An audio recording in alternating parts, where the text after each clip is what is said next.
সর্বপ্রথম আমরা চলে যাব প্লে স্টোরে।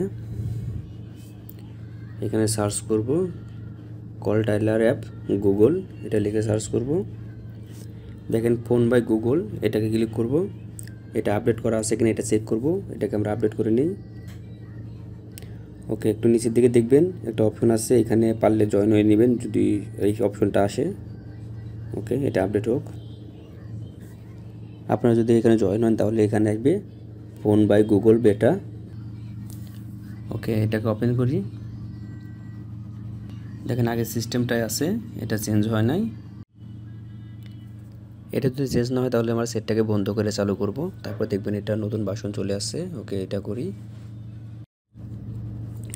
ওকে, আমাদের সেট অফ করে অন করা হয়ে গেছে। এখন আমরা চলে যাব কল ডায়ালারে।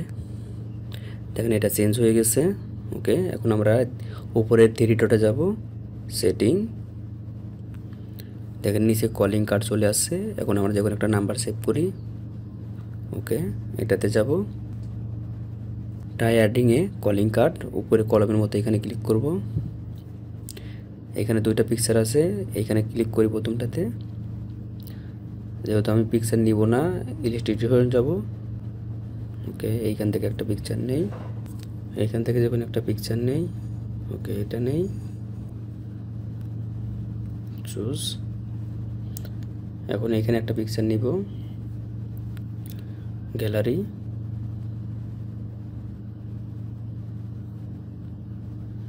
ওকে, এটাকে ডানে বামে নেওয়া যাবে, জুম ইন জুম আউট করা যাবে।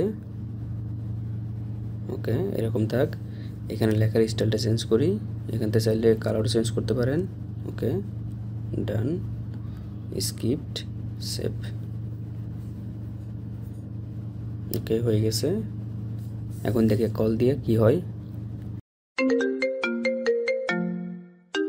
অবশ্যই আপনার ফোন নাম্বারটাকে জিমেলের মাধ্যমে সেট করতে হবে। কোনো সিমে কিংবা ফোনে সেভ করলে কিন্তু এটা কাজ করবে না। অবশ্যই এটা জিমেলে সেভ করতে হবে, এটা আগে সেভ করে নেবেন। কলের এই ডিজাইনকে চেঞ্জ করার জন্য আমরা আবার উপরে সেটিংয়ে যাব, সেটিংস, তারপর যাব ইনকামিং কল, এখানে যাব। এখানে ক্লিক করে এটা চেঞ্জ করে দিব। এখন দেখি কল আসলে কেমন হয়।